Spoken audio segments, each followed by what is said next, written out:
Hello, let's welcome back to Examhood.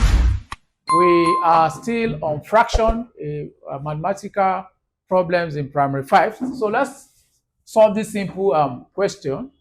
If 400 gram is equal to 1 kilogram, find the ratio in the simplest form. It's very simple. Let me solve it for you. 400 gram equals to is to 1 what? Kilogram. Find the ratio in its simplest form. So 400 gram is to what? 1 kilogram. So we are going to convert everything to what? Grams. Yes.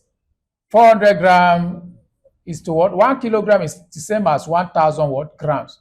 0 cancel 0, 0 cancel 0. You are left with 4 is to 10. Let's say 2 here, 2 times. 2 into what?